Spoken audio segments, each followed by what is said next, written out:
we were talking, the Book of Mormon tells us, as you know, for whom the bell tolls. Lehi and his great contemporaries started a lot of chain reactions. We don't mention them because they were interesting curiosities or anything like that, but because we're still living on their capital. Why did I put Thales on the board, for example? He raised the question of science and religion first on a really scientific basis, and it's never been settled. The arguments have always been the same ever since on both sides.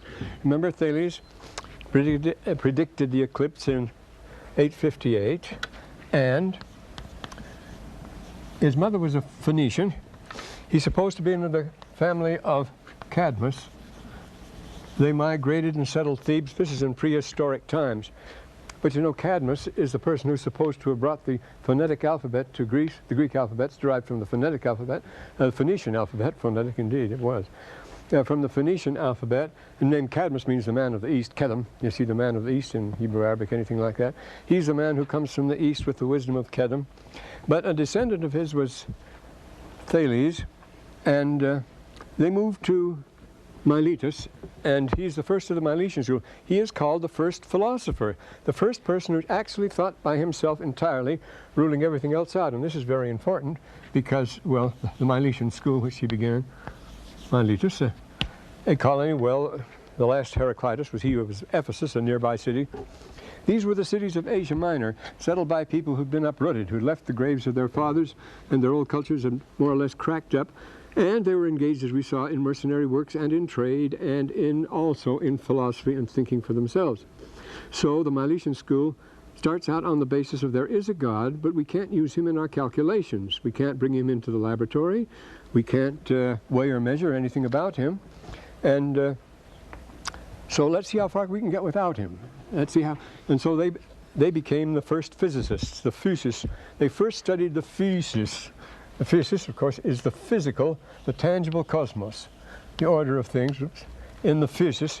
So they became the first physicists. They're the physical scientists, and this was their argument, of course, that you don't need God for your calculations. In fact, he'll spoil things. This is what wrecks all theological arguments. All you have to do is say God did it, and you don't have any argument left. You know, anything is possible with God.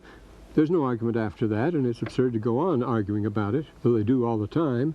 And it's the way to end. As I say, any argument, you bring God into the picture. He is infinite, he's everywhere, he's indescribable.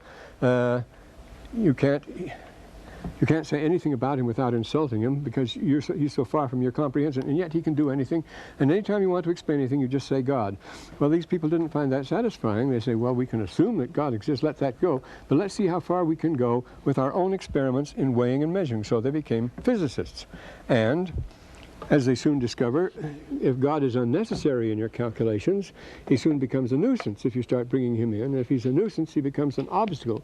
And it becomes a pernicious element. They resent him, and before you know it, they begin to preach actively against him. We mentioned before, we've had very eminent scientists come here as evangelists, preaching nothing else but against God. Well, Alfred Kazan yesterday, I think he's talked to students about that, at least I read about it, that we live in a generation decided they could get along without God, and now it leaves them in a rather tragic situation. Of course, this was the same with the Greeks too. See, they didn't rule it out, but once you start saying, well, we can get along without him, well, Laplace, when Napoleon asked him about God, you remember he was the one who invented the spiral nebula origin of the universe. Laplace, when Napoleon asked him, he says, Monsieur, je n'ai pas besoin de cette hypothèse. I have no need for that hypothesis. He says he doesn't need God in his works. I have no need for that hypothesis. Whether he exists or not is none of my business. You say we don't deal with the big questions. Well, scientists are back to the big questions again. But see, this raised the issue, and the issue naturally became this. All right, when you're talking about God and so forth, how does everything begin? Now, this relates to the Book of Mormon, isn't it? It does. How does everything begin? That's the first thing. What about the cosmology, its organization, what it's made of, and why it operates, and what makes it go, and so forth? This became the first thing. So they're looking for a first principle. of primum mobilum, something like that. And Thales looked for it and discovered it was water. Now you notice it's exactly the same thing that the quantum physicists are doing today. They're looking for something smaller than quarks, which were something smaller than atoms and so forth, some single element which will be responsible for everything, some single particle. It's that particle that we're after. That's the whole thing.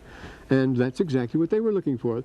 The process is still going on. They used whatever evidence they had. They used ingenious experiments. Thales decided that the basic element was water, and his successor Xenophanes, not Xenophanes, Anaximenes. He was an Athenian philosopher, a celebrated atheist. But Anaximander, it was the ta'apir and the boundless, which are one worlds proceed out of each other, and you don't ask how, particularly, as the Arabs call it, the bilahayf, never ask how. That's a good way of getting rid of an argument. See, when you say God does it, you say how, and then the Arab says that's a bilahayf. That's a don't ask how. You just don't ask how. Because actually, as Einstein says, science does not explain. It only describes. You describe what happens, you haven't explained it. So go the next step and describe what happens, you still haven't explained it. We still haven't explained what that ultimate particle is. So he said it was, well then Anaximenes, followed by Anaximenes, who says it was air and has to do with condensation. Hot and cold, condensed, heavy and light, and so forth, but that there's a solid element, it's thinned out in its extreme in air, and it depends on the degrees of condensation, what you get, how near you get to atoms. And then later, you know, then Heraclitus says it's fire, which is a basic element, and so the cold and the fire. And later you get down to real atomists with the Democritus and the Stoics, people like that. But anyway, Thales is the point, was a real scientist. He raised the question that's never been settled yet. And this comes right down to our time. And it's the same thing with Solon. Now, Solon's in direct line. We must not forget that the founding fathers, they read their Cicero and their Plutarch, and they knew all about Solon, and they embodied Diodorus and so forth, the famous speeches we get from Thucydides and like. They knew those speeches, and they knew the arguments about democracy, which Solon began. He started them as the first great, the father of modern democracy, and they used them as their guide for producing the Constitution. These men were constitutionalists. For 4 years at Claremont College, I taught a course alternately with Everett Dean Martin. He would teach on Tuesdays and on Thursdays, and we taught absolutely opposite points of view. But he was the founder of Cooper Union in New York, and he was a great student of the Constitution, and this was his main theme, the great influence of the classical writers on the authors of the Constitution.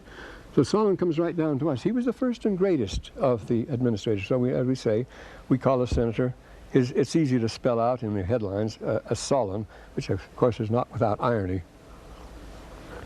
Well, we proceed, but we were showing that Solon was more than a rational politician. He saw the religious foundations of things and what the real trouble was and where the enemy was. On a famous elegy of his, he says, "The ruin of our state will never come by the doom of Zeus or through the will of the blessed immortal gods." Who is the enemy? Don't blame them. For Pallas Athena, Megathamus, Obrima Patres, Episcopus, he uses the word episcopus. She's the episcopal, she's the overseer, Athena. For the valiant daughter of a valiant sire, our stout-hearted guardian, he calls her that, holdeth over her protecting arms. We're all right as far as heaven is concerned. It is the townsfolk themselves and their false-hearted leaders who would fain destroy our great city through wantonness and love of money. And we get back to the fundamentals. We're starting right out here. And right Book of Mormon, of course, setting their hearts on riches. But they are destined to suffer sorely for their outrageous behavior. They know not how to hold in check their full-fled lust, nor content with the merriment of the banquet affords, to take their pleasure soberly and in order. There are things we should enjoy. We should enjoy life and so forth. But you never can hold yourself back. These people don't. They are rich because they yield to the temptations of dishonest courses. They spare neither the treasures of the gods nor the property of the state, and steal like brigands from one another. Heavens, I have a pile of clippings that high from the Wall Street Journal showing what the shenanigans that go on in high places today. And this is absolutely true. They spare neither the treasures of the gods or the property of the state, and steal like brigands from one another. They pay no heed to the unshaken rock of holy justice. Now this comes out in the Book of Mormon, this passage, and it's quoted. It's practically a quote from Jeremiah. Remember, well, we'll turn to Jeremiah in a minute. who though she be silent is aware of all that happeneth now, or hath happened in the past, and in the course of time surely cometh to demand retribution. The rock of holy justice, and the rock is referred to in the book of Moses in the same way by Enoch. The rock, we talk about the rock of our salvation and so forth. The rock is any firm foothold that you can get for a thing, and of course the rock here is justice, is doing that which is right. Lo, even now there cometh upon the whole city a plague which none may escape. The people have come quickly into degrading bondage. Bondage rouseth from their sleep war and civil strife. And war destroyeth many in the beauty of their youth. It's as if we were prey of a foreign foe. Our beloved city is rapidly wasted and consumed in those secret combinations, right out of the Book of Mormon, you see, which are the delight of dishonest men. Again, you see, where is the enemy and so forth, not those wicked Lamanites. These are the evils which stalk at home. Meanwhile, the poor and needy in great numbers are loaded with shameful bonds and sold into slavery for foreign lands because they couldn't meet it on their small farms. You see, they were being taken over by the big landowners. As Isaiah says, adding field to field. I mean, you can match every verse of this, of course, by Isaiah, who lived before this, but Jeremiah's contemporary and Lehi's contemporary. This man, remember, year 600 is the center of his career, just like it's the peak of Lehi's career. Thus, the public calamity comes to the house of every individual, and a man is no longer safe in the gates of his own court. This is going to hunt you down. You think crime? Well, I can put myself behind gates and so forth. I recently visited in Southern California, not recently, a couple of years ago now, a very high official who was also a member of the church.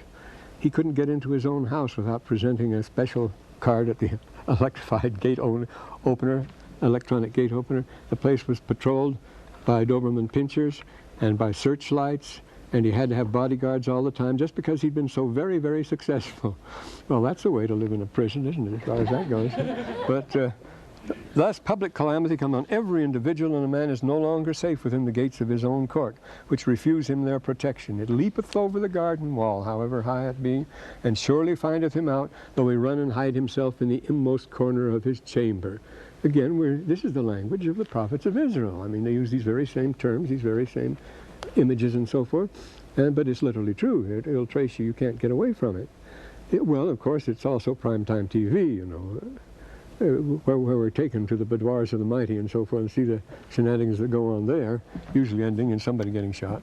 Well, these things my heart prompteth me to teach the Athenians. This is his revelation, you see. My heart prompteth me to teach the Athenians, to make them understand that lawlessness worketh more harm to the state than any other cause, but a law-abiding spirit createth order and harmony, and at the same time putteth chains upon evildoers. He finishes, under the reign of law, sanity and wisdom prevail ever among men. And here is the principle, he says. This is the fullness of time, the ripeness. When the cup is full, when the fruit is ripe. In the promised land, the promise is given. It's standing all the time. The people will be swept from the land. They will not just hang around. They will be swept from the land when the time is fully ripe, when their cup of iniquity is full. But the Lord will wait till then. As he says here, out of the cloud cometh snow and hail in their fury, and a thunderbolt springeth from the lightning flash. So from great men, he's talking about Pisistratus, who had been the tyrant of Athens. He was a great and capable man, but this is what they'll always bring, he says. So from great men ruin issueth upon the state, and people through their own folly sink into slavery under a single Lord. Having raised a man too high, it is not easier to hold him. Now, Mosiah 29 gives a long sermon to his sons on this subject. His people, rather. His sons refuse to become kings. He says, if you make a man king, you can't replace him. Remember the case of King Noah. It's going to be awfully tough. And as he says here, having raised a man too high, to too high a place, it is not easy later to hold him back. Now is the time to be observant of all these things. If ye have suffered the melancholy consequences of your own incompetence, do not attribute this evil fortune to the gods. You have yourselves raised up these men to power over you, and have reduced yourself by this course to a wretched state of servitude. Each man among you individually, this is the way it goes, this is your free enterprise, you see. Each man among you individually walketh with the tread of a fox, but collectively you are a set of simpletons. You don't act together at all, but for yourself you're all out to get it. For ye lick, and this is the fatal thing. Of course, if you're acting as a rhetoric is the secret of the whole thing. We get it in the Book of Mormon too, you see. For ye look to the tongue and play of a man's speech, and regard not the deed which is done before your eyes. You see, the skillful rhetoric, the skillful speech, which reminds us that the Book of Mormon has characters that are eminently concerned with this philosophical rationalism and atheism, such as Nehor and Korihor, who are also men of great ambition, there's a whole string of them in the Book of Mormon, very skillful in speech, who do the same sort of thing, and the people look to the tongue and play of a man's speech. Remember, he was skillful in many words, we're told, and he led all the people after him. They just loved him and so forth. King Noah was extremely popular that way. For he looked to the tongue and play of a man's speech, and regard not the deed which is done before your eyes. Well, he goes on here. And then, but what about the religion? This man has had experience, and this is a theme you get in all the Greek tragedies and everywhere else. And remember, the Book of Mormon is a tragic book. It's a voice from the dust. And it's very sad, as you know. It begins on a note of destruction. It ends on a note of destruction. It begins with lone survivals in the wilderness and ends with a lone survival. Nothing more sad than survivor. Survival is a dirty word. Thus, all men of mortal mold, good and like, and bad, think by straining every nerve to win a fair name, each man for himself by his own unaided efforts, until something befall him from without, then straightway cometh pain. Until then, like gaping fools, we amuse ourselves with empty dreams. Who is worn by cruel, this is the American dream too, I can give you many cases. He who is worn by cruel disease pondereth how one day he will be whole. Our constant preoccupation, of course, with medicine and cures, miracle and otherwise. Another who is a coward thinketh himself brave. Another still counteth himself handsome, though he have no beauty of body. If one be penniless and subject to the toils of poverty, he assureth himself that he will some day win great riches. There's a marvelous speech from Timon of Athens, speaking of this, by Shakespeare, which he talks about what money can do. When Timon finds the treasure, he says, this much of this will make black white, base noble, wrong right, coward valiant, young old. Why this, you gods? Why this? The money will do that. You see, it will give you the answer. If you're a coward, or if you're miserable, if you're base, it will exalt you and so forth. This it is that makes the wappened widow wed again. She can wed no matter what if she has it. And this again gives thieves honor, knee, and approbation with senators on the bench. A person can buy himself a place in politics, and he'll be honored with all the best. He goes in this long speech. I could recite it for you if I was in the mood, but this is the theme, you see. This is, and notice Shakespeare places puts his play in Athens. This is what's happened. You see, Timon of Athens. This is a true story. You see, Timon of Athens, true story. It really happened to what's his name? Think of it. Timon of Athens. He was very rich. He inherited this great fortune, but he was also very generous. He entertained everybody. He paid anybody's debts. He'd loan anybody anything they wanted. And then doing that, he ran out of funds and became impoverished. And he went around to his friends and tried to collect. Shakespeare knows how people are, and he couldn't collect anywhere. Everybody had a good excuse and so forth and felt sorrow. They cut him dead in the streets because he didn't have money anymore and so forth. So he becomes a recluse, and he goes out in the woods and lives on roots. And then he says, earth, give me roots. He who asks better of thee, that sauce his palate with thy most inoperate poison. What have we here? Gold, precious. And he digs up a treasure. It was Herodotus Atticus was the person that did it. And he actually did. He went out in the woods to dig himself a grave. He was going to commit suicide because he'd lost his wealth. He had no recognition whatever. As he started digging, he struck a treasure, a fabulous treasure. Get all mixed up here. He struck this fabulous treasure which made him enormously rich. He went to the Emperor Nerva and said, look, what can I do with this treasure? I can't use all this. And then the good Emperor Nerva says, well, if you can't use it, abuse it. It's yours, he said. No, he didn't abuse it. No, he gave the theater of Herodotus Atticus to the Athenians, and it's still there. That's the one where they still put on Greek plays from way back in the 1st century there. It's a beautiful theater. I've seen some of Aristophanes produced there. And that was the theater of Herodotus Atticus. But he found his money, but he found that it was people would do anything for it and will do nothing for you without it. This is the point. And this is the theme with him here. Then, where's he going? No, here's an example. This is the trouble, he says. No visible limit is set to wealth among men. Even now. Do you know who the richest family in America is? Did you see that in the paper the other day? Oh, I cut this out too. It's too good to be true. It's a marvelous comment on our sense of values, of things that we consider real worth. What is the richest family in America? Worth $9 billion, approximately. That's a lot of dough, you see. 9,000 million. The people who make M&Ms. That's where they made their fortune, on M&Ms. They melt in your mouth, not in your hand. $9 billion, please. That's what we really pay for in our society, the things that really count. Well, even now, those among us who have the largest fortune are striving with redoubled energy. What abundance of riches could satisfy us all? Increase of goods cometh to mortals by gift to the gods. But out of it appeareth madness. This is the process again, the 4 steps of the cycle, you see. The chorus, the obus, the chorus, the hybris, and the 80, yes?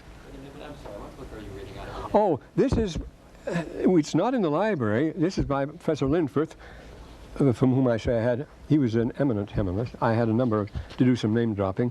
I had quite a number of seminars from him, including Greek, let me see, some orators, Greek composition, yes, from him. And he wrote this. It's called Solon the Athenian. So he says, but with it, with the increase of goods, appeareth madness, which leadeth to destruction. And when Zeus sendeth his madness as punishment to men, it lighteth first upon one, and then upon another.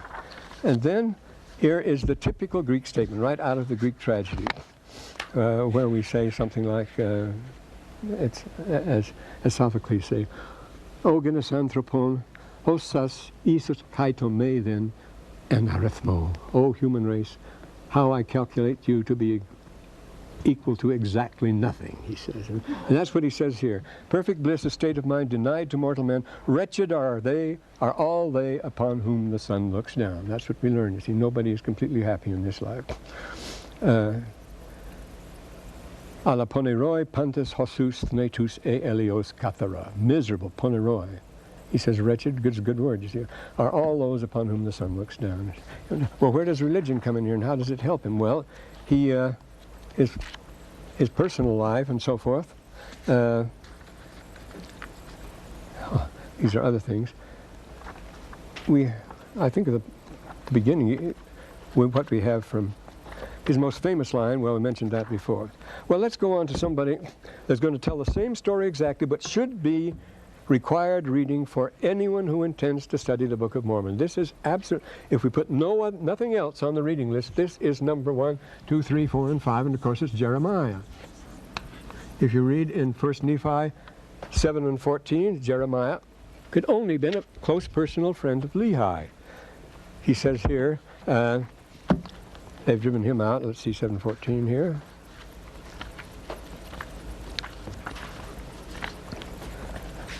Where he mentions him personally. For behold, the Spirit of the Lord ceaseth soon to strive with them, for behold, they have rejected the prophets. And Jeremiah have they cast into prison. Now this is contemporary. See, it's Nephi speaking to his people. And they have sought to take away the life of my father, insomuch that they have driven him from out of the land. So they imprisoned Jeremiah, and they drove Lehi out of the land, who belonged to the party of Jeremiah. Now we have very good contemporary sources, which we'll soon mention here, that put us right into the scene here, discovered between 1935 and 38. Yes, no one believed him, as you see from the book of Jeremiah. No one believed him. They didn't want to believe him. They knew he was right, as he says, but they didn't want to believe him. So he had no large following at all, but he had some who were faithful to him, including prophets in the city and in the country, a faithful man. And one of those was certainly Lehi. And Lehi, being a very influential man and being of the party of Jeremiah, would naturally know Jeremiah. They're strictly contemporary. He's in the city, and he's going to tell us about the situation in Jerusalem here. So we'll use the King James, which is a great literary masterpiece, and we'll find good old Jeremiah here. There we are. I'll read you off the passages I quote. So write down Jeremiah and then write chapter and verse. This will save you trouble if you want representative passages from Jeremiah. And this will tell us what the situation is at Jerusalem. Now you've just heard from Solon, there's a lot more we could put in here, what the situation was in Athens. But Incidentally, I think the book of the library is making a Xerox of this, and I'll put it on reserve when they do. As I say, they don't have this. This is my own. I got it from Professor Linford, so it's a rare book. Well, now here he is, chapter 5, verse 25. He begins summarizing the situation at Jerusalem. Your iniquities have turned away these things, and your sins have withholden good things from me. You could have had good things, but your own sins have kept you from having. The Lord wants you to have good things. For among my people are found wicked men. They lay wait as he that setteth snares. They set a trap that they catch men. Well, this is what sales strategies are for, what public relations for, what hype is for, to trap people. We have given courses here called Strategies of Salesmanship. Well, strategy is defined in the dictionary as deceit, deception practiced on an enemy. That's what it is, you see. Well, that's exactly what it is. And you win wars by strategy, by making them think you are where you are not, making them think what your intentions are, what your strength is. You fool them every way you possibly can. And that is the soul of strategy, because surprise is what you want to achieve. You want him to move in one direction while you're really moving in another. So strategy and tactics, strategy wins war, tactics wins battles. He does the same thing, but the idea is trickery all the way through. That's what you're supposed to do. A good general, he saves himself lives and everything else if he just can boob the enemy and surprise him completely. So, for among my people, yes, as a cage is full of birds, so are their houses full of deceit. Notice the emphasis is all on deceit, saying things you don't mean. You can't rely on anybody. Nobody keeps his word anymore. Therefore they are become great and waxen rich. Through deception. This is the secret of getting rich, you see. They are waxen fat, they shine. The Hebrew word there, shemen, is to be fat and gleaming, glossy, fat and sassy. Shining, running fat. Shemen, of course, is the very essence of prosperity, and it's just the word for fat. Therefore they are become great, yes. Now waxen fat, they shine, yea, they overpass the deeds of the wicked. They judge not the cause of the fatherless, yet they prosper. And the right of the needy they do not judge. They don't take his part. Shall I not visit these things, saith the Lord? Shall not my soul be avenged on such a nation as this? A wonderful and horrible thing is committed in the land. The prophets prophesy falsely. They want to hear good things, of course. And Samuel the Lamanite is the classic in the Book of Mormon. A person comes to Zarahemla telling you what's wrong with Zarahemla, and you say he's a false prophet and try to put him to death. Person comes and tells you what's right with Zarahemla. He says you lift him up on your shoulders, you dress him in fine apparel, and you claim he is a true prophet, and you become his followers and so forth. You just want to hear what's right with the country, not what's wrong with it. And he says the prophets prophesy falsely, and their priests bear rule by their means, and my people love to have it that way. And what will you do in the end thereof? What's going to happen if this is the way it is? Let's turn the next chapter tells what's going to happen to them. Notice what brings this on. The cause of this is not these wicked people from the north at all he's talking about. You are the cause of it. But he says, thus saith the Lord, behold, a people cometh from the north country, a great nation shall be raised from the sides of the earth. They shall lay hold on the bow and spear. They are cruel, they have no mercy. Their voice roareth like the sea. They ride upon horses. This is Babylonians. See, the Assyrians had already swept through their preceding generation. Set in array as men of war against thee, O daughters of Zion. And then he starts. The 7th chapter and the 4th verse, we begin here. Trust ye not in lying words, saying, this is where we have a reference. This is the true church. We have the gospel and so forth. Trust ye not in lying words, saying, the temple, the temple, the temple of the Lord, the temple of the Lord. We have the temple, you see. That will make us safe. He says, don't trust in that. It's repeated 3 times in the 4th verse here. For if ye thoroughly amend your ways and your doings, if ye thoroughly execute judgment between man and his neighbor, this is what they were not doing, you see. If ye oppress not the stranger, the fatherless, and the widow, and shed not innocent blood in this place, neither walk after other gods in your heart. Notice walking after other gods comes last in the list. Of course, it's a bad one. The other gods are Egyptian. Then will I cause you to dwell in this place, in this land that I gave your fathers forever and ever. Behold, ye trust in lying words that cannot profit. Will ye steal, murder, and commit adultery, swear falsely, and burn incense to Baal, and walk after other gods whom ye know not, and come and stand before me in my house, he says. They come to the temple then in that condition, and say, we are delivered to do all these abominations. In this house which is called my name has become a den of robbers in your eyes. Behold, even I have seen it, saith the Lord. Remember, and this is what the Lord, when he drives the thieves out, my Father's house has become a den of thieves. He's quoting Jeremiah here, he says. Come to this house which is called by my name has become a den of robbers. I will cast you out of my sight. I will cast all your brethren out, the whole seed of Ephraim. And this is what they're doing. You see a very interesting picture, how strongly the Egyptian culture is in the city. It's referred to later on more fully, but he says, you get the picture. The children gather wood, and the fathers kindle a fire, and the women knead their dough to make cakes to the queen of heaven. That's Isis. Yes, it's that the Egyptian mother goddess, Isis. And to pour drink offerings unto other gods, that they may provoke me to anger. The ties with Egypt were very close. They had been for generations. And here's what's been going on. He tells in the 25th verse here, the same 7th chapter. Since the day that your fathers came forth out of the land of Egypt unto this day, I have even sent unto you all my servants the prophets, daily rising up early and sending them, yet they hearkened not unto me, nor inclined their ear, but hardened their necks. They did worse than their fathers. Therefore thou shalt speak all these words unto them, but they will not hearken to thee. Now he's commanded to preach to them. The Lord says, I know they won't listen to you, but you're going out to preach to them. I sent my prophets before, and they didn't listen to them. I knew they wouldn't listen to them. Well, you say, why do you bother to do these things? Well, remember when the Lord comes, they say, now they have both seen and hated both me and the Father. If I had not testified to them, then they would not be guilty, he says. But now they have to be responsible for refusing. They had the chance, you see. He says this was so. Well, when he asked them, first of all, they say, he has a devil. And he says in John, the Lord says, well, what have I done that's wrong? Which man convicteth me of evil? What did I do that was wrong? Then why don't you believe? He says, because your works are evil. And then he says to them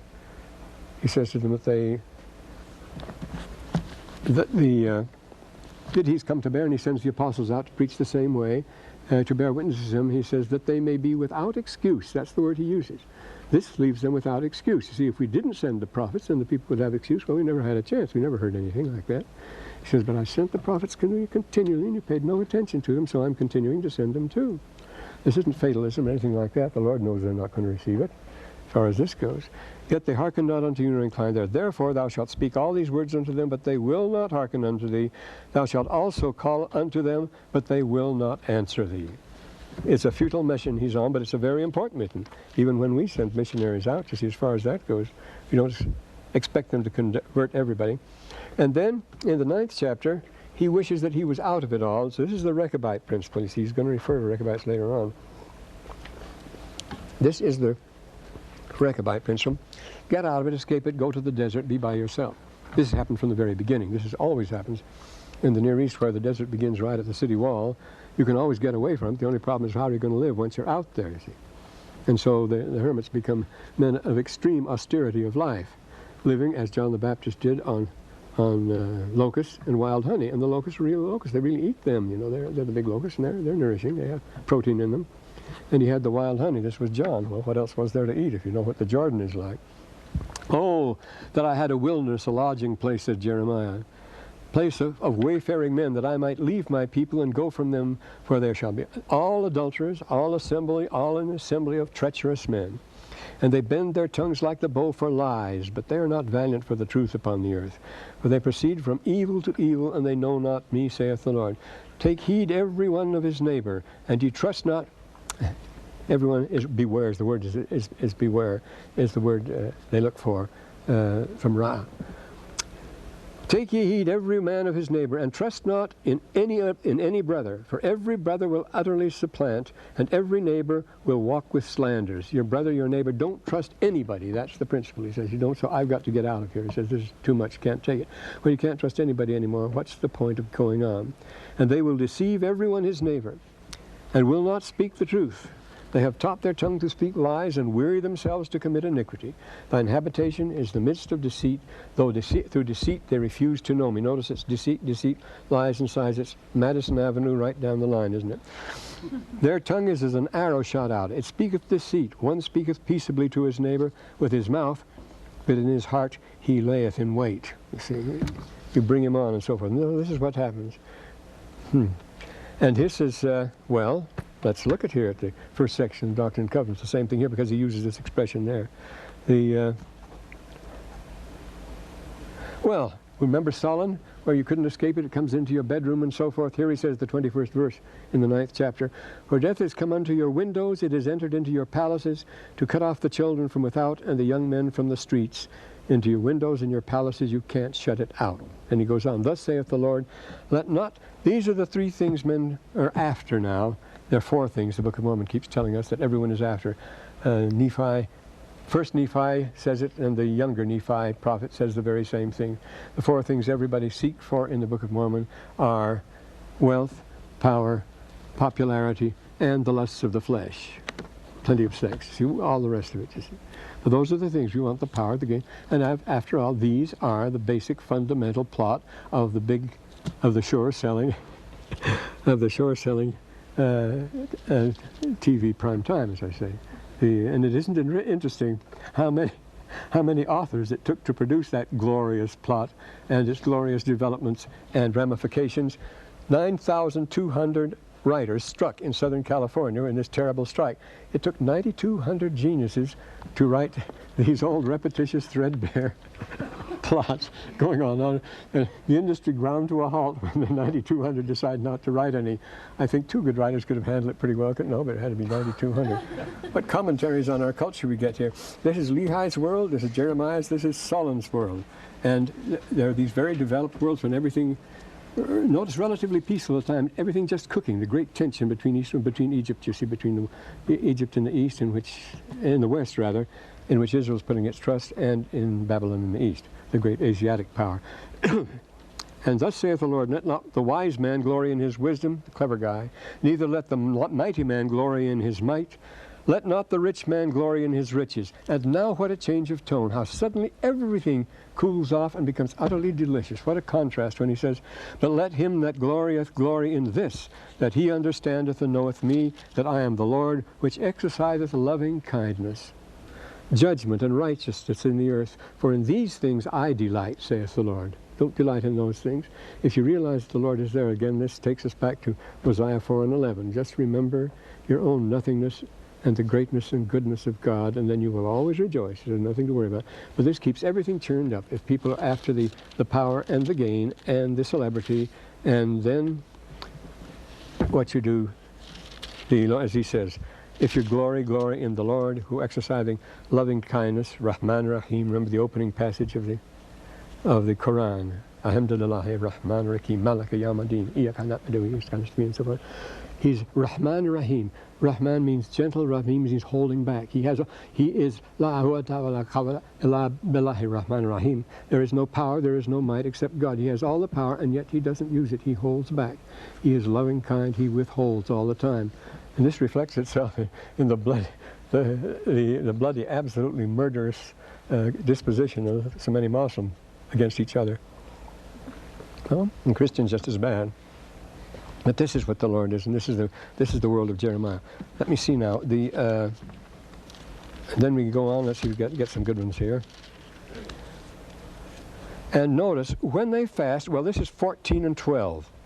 This is the theme of all the prophets, especially Isaiah. But we're saying Isaiah is the most quoted prophet in the Book of Mormon. We don't need to quote him here. And he was the most quoted author in all subsequent Jewish literature. They quote Isaiah all over the place. I mean, the Dead Sea Scrolls is practically built around Isaiah. Yet here, when they fast, I will not hear their cry. When they offer burnt offerings and oblation, I will not accept them. But I will consume them by the sword and by the famine and by pestilence. Then I said, Ah, Lord God, behold, the prophets say unto them, Ye shall not see the sword, neither, these are the false prophets, neither shall you have famine, but I will give you assured peace in this place. The prophets were full of happy talk, and the Lord says unto me, the prophets prophesy lies in my name. I didn't send them, neither have I commanded them. And he has to come up against these. And you can't overcome what's going to come on you, he says, by armaments and by strength. You're not going to get peace through strength, he says. Shall iron break the northern iron and the steel? Thy substance and thy treasures I will give to spoil without price, and that for all thy sins, even all in thy borders. Then he goes on here. Now he says, they're breaking the Sabbath. He says, in the 17th chapter here. This is very important to keep the Sabbaths here. 17th chapter, 21st verse. Thus saith the Lord, take heed to yourselves, bear no burden on the Sabbath day, nor bring it in by the gates of Jerusalem. Neither carry forth a burden out of 1,000 paces was the limit, you see. A burden out of your houses on the Sabbath day, neither do ye any work, but hallow ye the Sabbath day as I commanded your fathers, but they obeyed not. Neither inclined they their ear, but made their necks stiff, that they might not hear nor receive instruction. So this is the theme. And then they said, come, let us devise devices against Jeremiah. He becomes the enemy of all the town, of course. He gets into real trouble. Remember, Solon said, I was like a wolf between two packs of dogs, surrounded by packs of dogs. Nobody wanted me, because I didn't say what either side wanted to hear. And he says, they said, come, let us devise devices against Jeremiah. Remember, they said, Solon is a fool. If I had had that power, I would give my skin to be flayed and consent to the annihilation of my race and so forth. For the law shall not perish from the priest, nor the counsel from the wise, nor the word from the prophet. Come, let us smite him. Let us smite him with the tongue, and let us not give heed to any of his words. So he was cut off. He was a man alone, and so was Lehi. Remember, he got into real trouble. He had to leave town if he was going to save his life at all. But thine eyes and thy heart are for naught but covetousness, and for shedding innocent blood, and for oppression, and for violence to do it. That's 22 and 17. Thus saith the Lord, execute ye judgment and righteousness, and deliver the spoiled out of the hand of the oppressor, and do no wrong, do no violence to the stranger, the fatherless, nor the widow, neither shed innocent blood in this place. If you do this thing indeed, then shall he enter in by the gates in his house, the king sitting upon the throne of David, riding in chariots on horses, he and his servants, all be overthrown, you see. But thine eyes and thy heart are just for covetousness, to the opposite of all these things. So the condition is clear. Then they say they dream dreams and so forth. He repeats that one again. And here, now the chapter 25, incidentally, I was talking about the Egyptian, Necho, the Pharaoh and so forth. They're all in here. Necho and Nebuchadnezzar. And Hophra, who was Apries. Apries was, Necho II wasn't killed at the Battle of Carchemish in 605. He withdrew to Egypt, and there he defended it, and the Babylonians weren't able to take Egypt. He did defend it against them. But he was followed by Pharaoh Hophra, who was Apries, who always kept promising hope to Jerusalem in Lehi's day, but he never gave it. He was a lackadaisical, and so he lost the city, and that's when it falls, of course. But they put all their trust in Egypt, because they said Egypt has the money, Egypt has the power, and so forth, and they had the navy, but it didn't save them, because the king didn't act. And he's talking about this.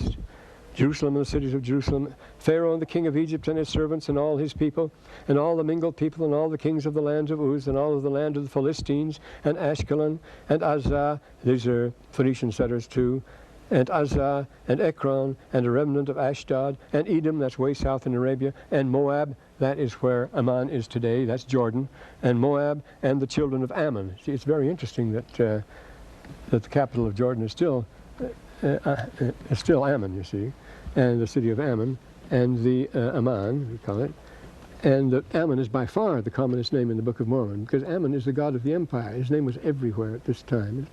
Remember, this is the great 26th dynasty, the great commercial empire and so forth. And Israel, Judah, was right in the midst of it. And this long list of the things of Zimri and the kings of Elam, that's way back in Persia there, and all the kings of the Medes, way up in Central Asia there, where that's the Medes, that's where Cyrus came from. Then they want to put him to death, and Jeremiah says, know ye for certain, if you put me to death, you shall surely be shedding innocent blood.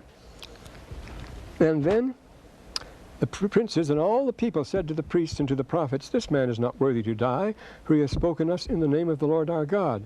It's the priests who wanted to go through with it, and this is important here.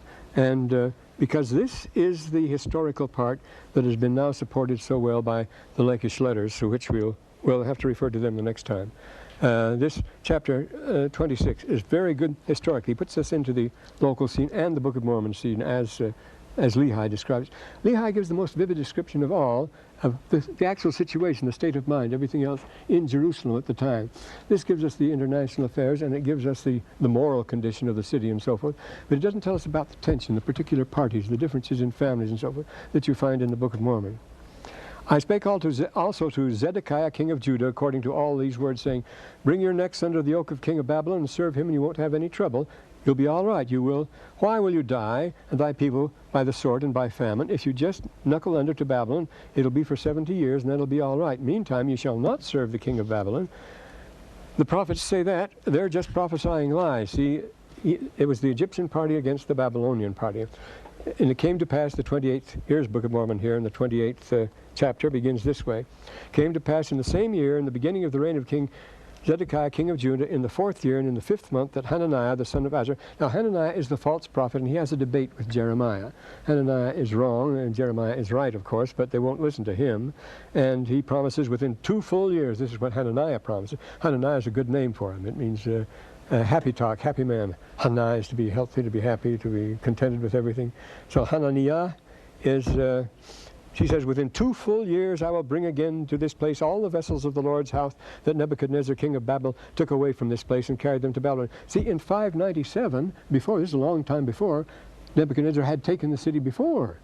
And he's taken this stuff to Babylon. He says he's going to bring it back within 2 years. Well, instead of that, he comes... Now, this is in the 1st year of Zedekiah, but we're told here it was in the 10th year that the blow struck. And that gives Lehi plenty of time to escape, you see. And the prophet Jeremiah wouldn't go for that. And the prophet which prophesieth peace, when the word of the prophet shall come to pass. Now this is the test. This is what Jeremiah says, all right. And Jeremiah says that would be great. He says, I like what you say. It's very pleasing. I'd think that was wonderful if it happened that way, he says. The prophet Jeremiah said, Amen. The Lord do so. The Lord perform thy words which thou hast prophesied, to bring them again, the vessels of the Lord, to the house, and all that carried away captive from Babylon. He's not an evil wisher or anything like that, not a spiteful character. He just says that's not the way it's going to be. You see. It won't happen that way. What we'll have to do, he says, just wait and see how it turns out. The prophet which prophesieth of peace, when the word of the prophet shall come to pass, then shall the prophet be known that the Lord hath truly said it to him. So we'll know. Then Hananiah the prophet took the yoke from off the prophet Jeremiah's neck. He was wearing a yoke to show that Israel and Judah would have to wear a yoke of the king of Babel. And so he broke the yoke off. He says, there's not going to be any yoke. And he broke it, and he said, even so will I break the yoke of Nebuchadnezzar, king of Babylon, from the neck of all the nations within the space of 2 full years. And the prophet Jeremiah went his way. He didn't fight about it, didn't argue about it, just have to wait and see how it turns out. The interesting thing is that he says, 3 cheers for Hananiah. I only hope you're right, but I know you're not, you see. And so the word of the Lord came to Jeremiah, saying, Go tell Hananiah, saying, Thus saith the Lord, Thou hast broken the yokes of wood, but thou shalt make for them a yoke of iron. Hear now, Hananiah, the Lord hath not sent thee, but thou makest this people to trust in a lie. Therefore, thus saith the Lord, Behold, I will cast thee off from the face of the earth. This year shalt thou die, because thou hast taught rebellion against the people. And so Hananiah the prophet died the same year in the 7th month. And it proves that Jeremiah, not Hananiah, was right. But you see, in making these decisions, there's nothing rancorous about it. He says, this is what the Lord tells me to take. We always get this picture of the prophets of Israel as fierce old mullahs, something like the Ayatollah, showering sparks of hatred and fear, and the great Satan. So there's none of that in it at all. He keeps saying, look, the Lord is gentle, he's kind, he wants to help you, wants to do everything he can for you, and you won't do it. He says, Hananiah has given you a wonderful program. If you only behave yourself, yeah, that would be the way it would be, but I'm afraid that's not the way it's going to be. So this is the Jerusalem of oh, well, there's a lot more. Of course, there's 52 books. This is the longest book. Next to, is Isaiah longer? I think, here's Isaiah here anyway. Just a second. Isaiah, I think is, 66 chapters, and Jeremiah is 52 chapters, the second longest book in the Bible. So you'll find your story in Jeremiah, what's going on here. But what you find in the Book of Mormon is not a rehash or a paraphrase of Jeremiah at all. It's a much fuller picture of specifics that are going on, and you get a marvelous picture of what's happening. Well, we'll talk about that next time, and his getting out. See, our time is up now, and we must go and hide in the rocks of the mountains, in the cliffs. Jeremiah did, you know, when he went to Babylon, he hid in a cave for a while then, and then he went back. He was a very important man.